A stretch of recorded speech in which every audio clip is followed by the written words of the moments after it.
អក្សរសាស្ត្រខ្មែរថ្នាក់ទី12អត្ថបទស្ដាប់ពិធីចម្រើនអាយុពាក្យថាចម្រើនអាយុជាពាក្យហៅទូទៅសម័យពិធីនេះច្រើនតែជាមនុស្សដែលមានវ័យចំណាស់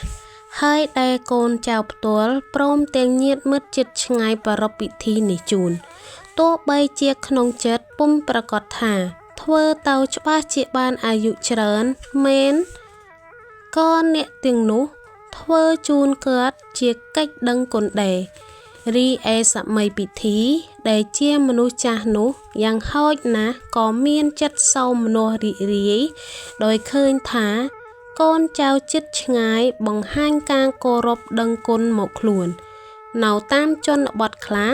ដែលអ្នកស្រុករស់នៅតាមប្រពៃណីបុរាណនៅឡើយនោះគេធ្លាប់ប្រទះឃើញថាគេប្រារព្ធពិធីនេះជូនដល់នរណាម្នាក់ដែលគេគោរពទូទៅដោយយល់ថាអ្នកនោះជាចាស់ទុំធ្លាប់ជួយគេឯងច្រើនបែបច្រើនប្រការឧទាហរណ៍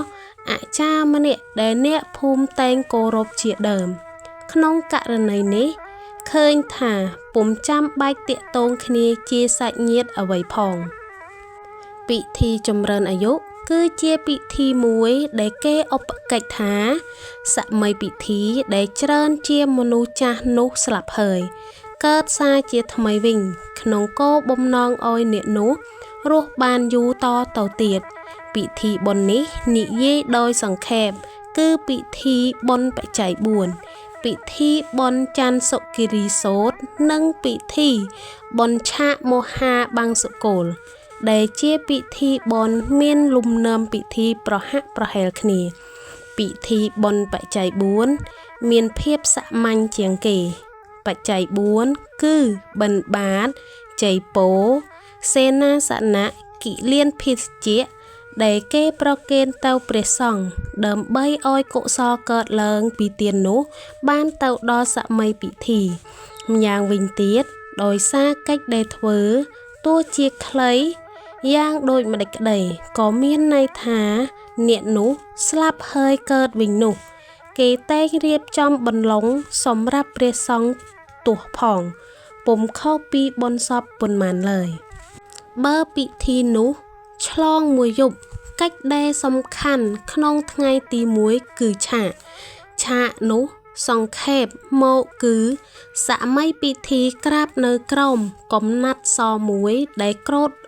ដណ្ដប់លើខ្លួននៅពីមុខមានព្រះសង្ឃសូត្រធម៌បង្សុកូលទាញយកកំណាត់សនោះម្ដងបន្តិចរហូតផុតពីខ្លួនសម័យពិធីក្នុងសកម្មភាពបែបនេះគឺបង្ហាញថាសម័យខ្លួនកើតសារជាថ្មីមកវិញកំណាត់សនោះគ្មានអ្វីក្រៅពីសម្ពត់ស្នប់រុំខ្មោចនោះឡើយក្នុងយប់នោះជួនកាលគេមាននិមន្តព្រះសង្ឃសម្ដែងព្រះធម៌ទេសនាតម្រូវតាមពិធីទៀតផង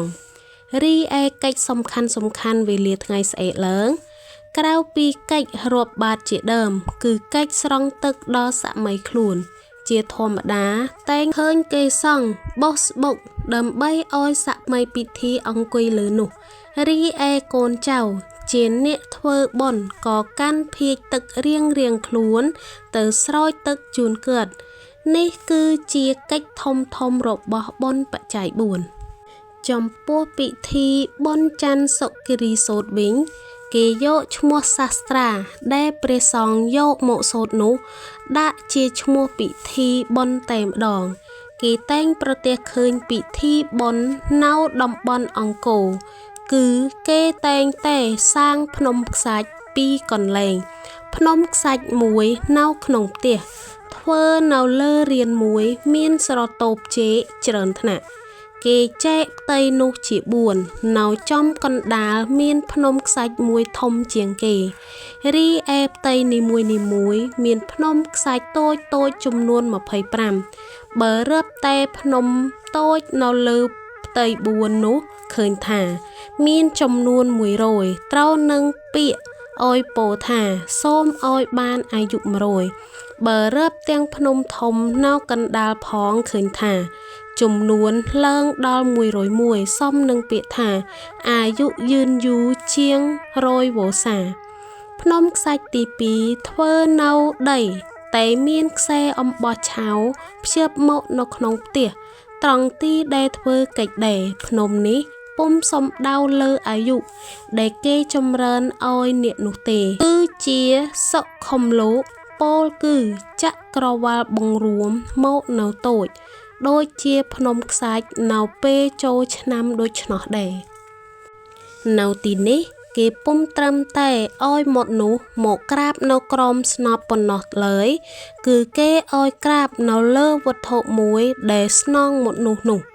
វត្ថុនោះហៅថាអង្ករស្នងដំបងឡើយគេថ្លឹងអង្ករឲ្យស្មើនឹងទម្ងន់មកនោះ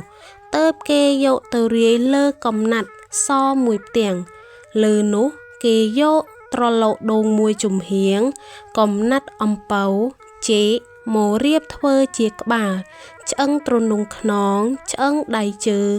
ឆ្អឹងជំនីហើយវែកខ្ចប់ទាំងនោះចិត្តជារៀងទ្រវែងមានន័យថាអង្គមួយកញ្ចប់នោះពុំមាននរណាក្រៅពីសាមីខ្លួននោះឡើយដោយសារគេត្រូវឧបកិច្ចថាអ្នកនោះស្លាប់គេយកមឈូសធ្វើពីស្រទប់ចេកដោយមានកំណាត់ឈើតាប្រៅចងភ្ជាប់ជាមួយផងមកដាក់លើកញ្ចប់នោះគេឲ្យសាមីពិធីមកក្រាបពីលើនោះហើយគេគ្របកំណាត់សពីលើនៅពីក្រោយកើតមានពេលមួយដែលជាពេលកាត់គ្រោះធ្វើនេះដើម្បីឲ្យព្រះសង្ឃសូត្រឆាកទាញសម្ពុតស្នប់យកទៅបញ្ជាក់ថាសម័យពិធីនោះកើតសារជាថ្មីពុំខុសពីកិច្ចដែលនិយាយនៅបុណ្យបច្ច័យ4ឡើយលុះឆាករួចហើយគេយកពេលនោះទៅចោលនៅទិសតាមអាចារ្យបង្គាប់ហើយនៅជិតនោះគេយកមឈូសអំបាញ់មាញ់ទៅដុតដោយឈើតាប្រៅនោះឯងកិច្ចនេះគេបញ្ជាក់ច្បាស់លាស់ថាគេឧបកិច្ចថាសម័យពិធីនោះស្លាប់រីឯអាត្មាគិតថ្មីគឺចេញមកពីការឆាកអំបាញ់មាញ់នេះក្រៅពីកិច្ចរបាតការស្រង់ទឹកឲ្យបានត្រជាក់ត្រជុំអាចចាត់ទុកថាជាកិច្ចបញ្ចប់ហើយពិធីបុណ្យឆាកមហាបង្សុកូលជាពិធីមួយដែលអ្នកស្រុកតំបន់អង្គរតែងប្រារព្ធដែរពិធីនេះសម័យពិធីត្រូវគេដាក់ឲ្យអង្គុយលើគ្រែហែប្រតិសិន3ជុំទីកន្លែងធ្វើបិណ្ឌនោះសិនគេធ្វើបុណ្យនេះនៅពេលអត្រាតក្នុងរោងដែលគេរៀបចំសំអិតសំអាងវិចិត្រហៅថារោងឆាកនៅជុំវិញរោងនោះគេបោះបង្គោលទៀបចងខ្សែធ្វើជាផ្លូវច្រើនរួតសម្រាប់ព្រះសង្ឃមួយអង្គដែលថ្នាក់ខាងកម្មដ្ឋានចង្ក្រមភាវនាច្រូចទឹកនៅពេលដែលព្រះអង្គនិមន្តយឺតតាមប្រឡោះបង្គោលនោះកិច្ចចង្ក្រមនេះធ្វើឡើងទៅតាមការរៀបរាប់ពីដំណើរដែលមនុស្សម្នាក់ចាប់កំណើតក្នុងផ្ទៃម្ដាយតាំងពីការដែលទំហំនោះស្មើនឹងទំហំប្រេងល្ងជាប់លើចុងសក់មួយសរសៃរហូតដល់ធំធាត់ម្ដងបន្តិចក្នុងផ្ទៃមាតាដោយមានរៀបរាប់នៅក្នុងគម្ពីរអភិធម្មបើពិចារណាឲ្យជ្រៅទៅព្រះសង្ឃអង្គនោះប្រៀបបានទៅនឹងមេជីវិតដែលចូលទៅក្នុងអូតូបង្កើតបានជាមនុស្សម្នាក់ឡើង